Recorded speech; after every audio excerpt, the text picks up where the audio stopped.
She was eating a ration bar when Corporal Yates found her. Lieutenant Mara Solano sat on the floor of what had been, 4 hours ago, a Veth'kari command node. Now, it was a room full of cooling bodies and the smell of copper and ozone and something she had no name for. The particular death scent of creatures that weren't human. Her hands were still wet. She'd wiped them on her thighs, but the dark stain had soaked through the fabric, and she couldn't quite bring herself to care. She broke off another piece of the ration bar. Peanut butter. She hated peanut butter. She ate it anyway. Lieutenant? Yates stopped in the doorway. He was young, 23. Still had that quality some men never lose of looking like they expected the world to make sense. He surveyed the room. He looked at her. He didn't say anything else. "Close the door," she said. "Or don't. I'm done caring about doors." He stepped inside instead. He was careful where he put his feet, which she noted without comment. "Command wants a sitrep. Tell them the node is neutralized. They want to know how." She looked at the ration bar. "Tell them the lieutenant figured it out." Yates crouched beside her, not close enough to be presumptuous, far enough to give her room. He had a medic's instinct for proximity. She'd always liked that about him. "Mara, talk to me." She smiled. "Almost. You're not supposed to call me that in the field." "We're not exactly in the field right now." She looked at her hands. The stain was drying at the edges, going brown. "It started with the signal," she said. "You want the whole thing or just the part command needs?" "Whole thing." She ate the last of the ration bar. She wished it were chocolate. She chewed and swallowed and looked at the ceiling, which had a long crack running diagonally from one corner to the other. And somewhere in the back of her mind she thought, that crack was there before we arrived. Someone else fought in this room. She found that oddly comforting. "Okay," she said, "from the beginning. The Veth'kari had been studying humans for 6 years before the invasion. Everyone knew that now. What command still hadn't fully processed. What she'd figured out at 0300 on a Tuesday in a New Jersey research station while the rest of her unit slept, was that the study had been specifically, obsessively focused on human biology. Not weapons, not psychology except insofar as biology drove it. Biology, the particular chemistry of the human endocrine system, the feedback loops between stress and aggression, and reproductive hormones. They had mapped the human body like cartographers, mapping a new continent. And they'd found what they thought was a door. The signal went up 11 days ago. She'd felt it herself. Most women had felt it and not known what it was, dismissing it as the particular ambient anxiety of living through an invasion. A hum in the teeth, a pressure behind the eyes, a sudden flush of heat that had nothing to do with temperature. It was subtle. It was designed to be subtle. The Veth'kari had found something in the intersection of human hormonal chemistry and their own frequency-based communication system. A resonance, a key that fit more or less, a lock in the human female limbic system. They'd spent 6 years tuning it. They'd gone live 11 days ago. The design, as best she could reconstruct it, was elegant in a cold way. The signal was meant to amplify threat response hormones, narrow the field of threat assessment, collapse the distinction between known danger and proximate male presence. Not mind control. The Veth'kari didn't have that technology, or if they did, they'd chosen not to use it. Something subtler. Something that worked with what was already there. Fear into rage into action, and the action aimed at the men standing closest. Divide and reduce. A species already fractured along countless lines, and here was one more fracture, biochemically enforced, efficient, terrible. The kind of strategy that came from studying a thing long enough to know exactly where to press. What they hadn't accounted for was that humans had been studying themselves for considerably longer. She'd put it together from the data logs in the research station. Dr. Kessler had helped, though he hadn't known it. He was the one who'd flagged the anomalous hormone readings in the base's medical scans 2 days before the signal went live, had called it a probable environmental contaminant, and moved on. She'd pulled the data at 0300 and stared at it until the pattern resolved. She'd fulfilled 4 people, Dr. Kessler, who was 58 and had worked in endocrinology for 30 years, and had a photograph of his daughter taped to his monitor. Sergeant Torres, who was 47 and had survived 2 cancers and moved like someone who'd already made their peace with mortality and found it mostly acceptable. Private Reyes, who was 26 and apologized constantly for things that weren't her fault, who said sorry when someone bumped into her, who had this quality of carrying herself slightly braced, like she expected to be in someone's way. And Corporal Yates, because she trusted him, and because she needed someone who'd be honest with her even when it was inconvenient. She'd laid out the data. She'd explained what she thought it meant. So they're trying to make us kill each other, Torres said. They're trying to create conditions where a significant portion of the population becomes a threat to another significant portion, removing the need to fight us directly, letting us do it ourselves. That's not going to work, Reyes said.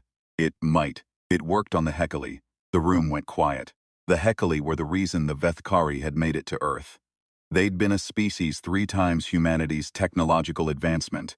And they were gone now, and nobody entirely understood why. The xenobiologist's current best theory was internal conflict triggered by the Veth'kari signal. Different version, different biochemistry, same principle. A key, a lock. A species that turned on itself.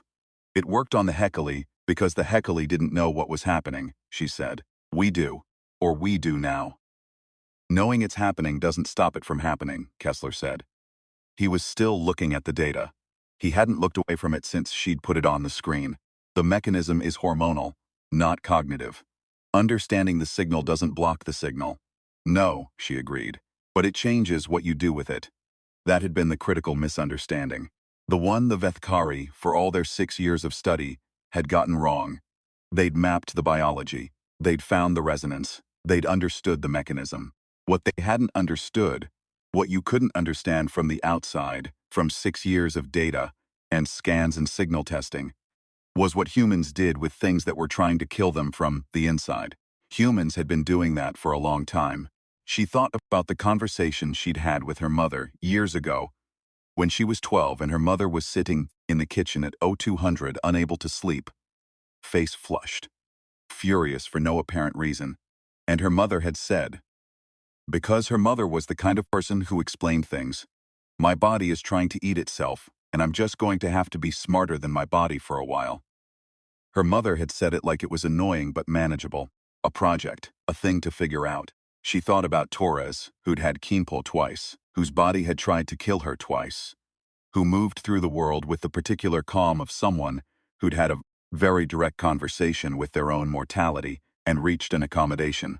She thought about Reyes, who apologized for existing, who had spent years watching her own body used as a reason to dismiss her, who knew in her bones the particular exhaustion of fighting something that wore your own face. They'd known things the Veth'kari hadn't accounted for. Not tactical things, older things. You could feel a thing moving in you and choose what you did with it. You could be furious and aim the fury. You could take the thing that was supposed to break you and hand it back, still burning. The node, Yates said. The node, she agreed. Right. She stood up. Her knees cracked. She was 39 and she felt it today in a way she didn't always. She walked to the central console, still live, which was a small miracle, or less a miracle than the Veth'kari's consistent underestimation of how long humans could keep old hardware running. She'd grown up watching her father fix the same car 11 times instead of replacing it. There was a skill set in that. A stubbornness. A refusal to let a thing just be broken. The node was the source, she said. Local amplifier. The signals originates from the primary ship, but the nodes are what make it coherent at ground level. Take out the nodes, you degrade the signal. Degrade the signal enough, the effect weakens. Maybe not to 0, but to manageable. How many nodes? Command says 11. I think 14. I think they miscounted 3. So we need to take out 14 command nodes while fighting an invasion. While fighting an invasion, yes. She looked at the console. But the nodes run on the same frequency architecture as the signal. They're tuned to us, which means they're also tuned in a way we can read, if you have the right equipment, which we now do. She touched the console. I pulled the full frequency map from this one before I shut it down. We know what they look like on the spectrum. We can find the others. Yates was quiet for a moment. Is that what happened to them? She looked at the bodies. I needed the access codes, she said. The node was locked. The Veth'kari operator had the codes. I needed them to not be interested in using a weapon while I worked. And the signal made me very, very angry, she said. I pointed the anger somewhere useful. She'd felt it the whole time. She wasn't going to pretend she hadn't. The pressure behind the eyes, the heat, the narrowing.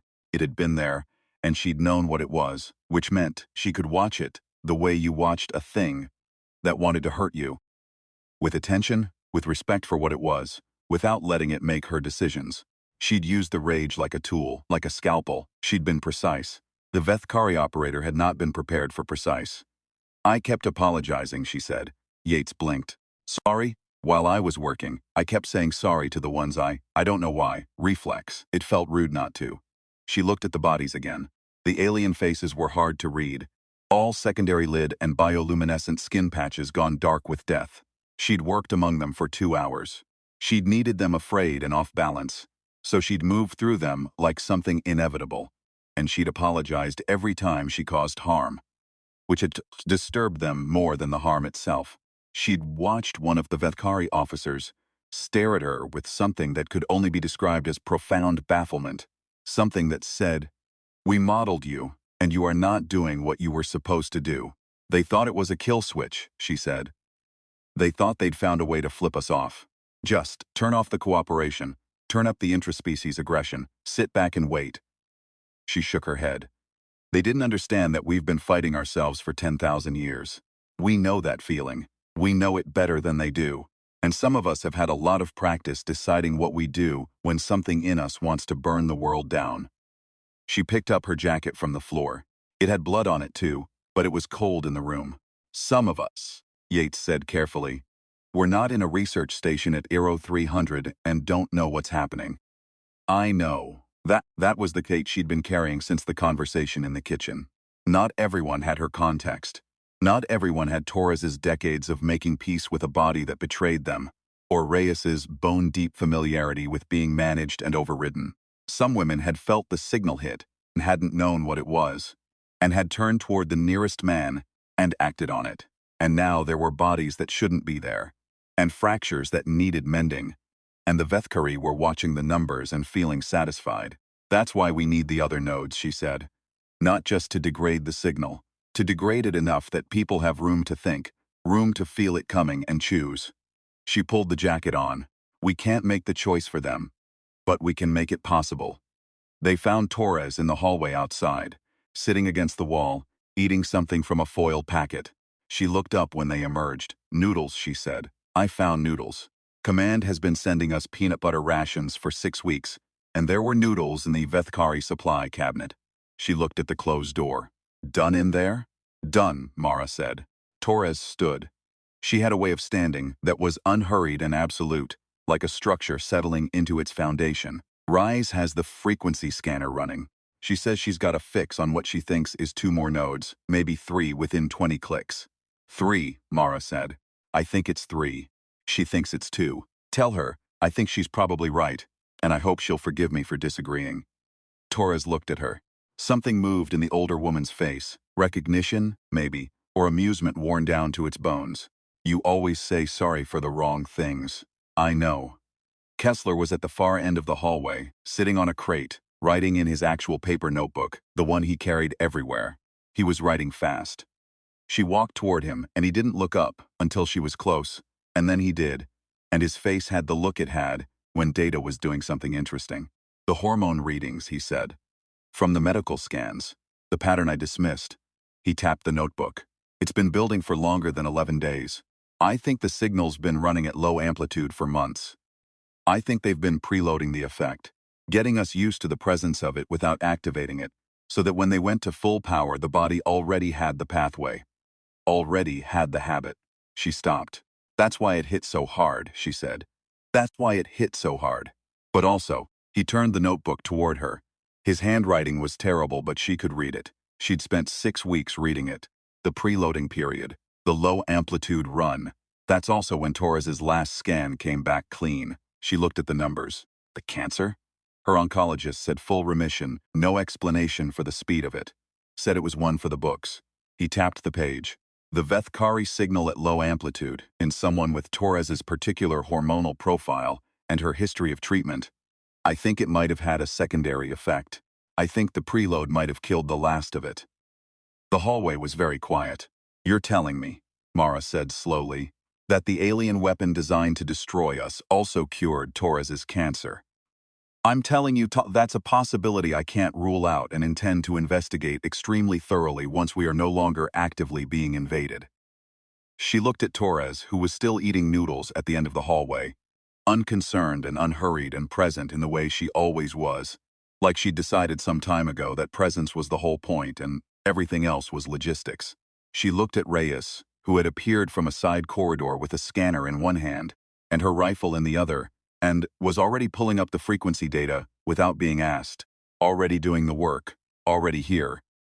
She looked at Yates through 2 hours of the worst thing she'd ever done and hadn't flinched and hadn't stopped being himself. She looked at Kessler's 70 years of medical knowledge crammed into a paper notebook and a mind that never stopped finding things interesting even when the world was ending. The Veth'kari had built a weapon out of what they thought humanity was, out of the pressures and fractures and the things that had been used against them. They'd looked at the species and seen the fault lines and thought, here, press here, and they'd pressed, and the weapon had worked on some of them, and the bodies were real, and the fractures were real, and she wasn't going to minimize that.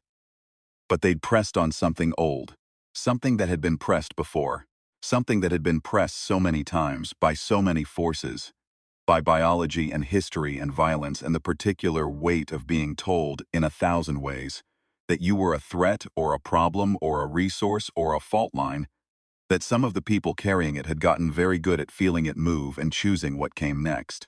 The Veth'kari had found a key that fit a lock. They hadn't understood that the people who'd spent the longest time on the inside of that lock had also, over the years, learned how to pick it. She took point on the approach to the second node. The signal was stronger here. She could feel it, a heat at the back of her skull, a pressure that wanted to be rage. She let it be there.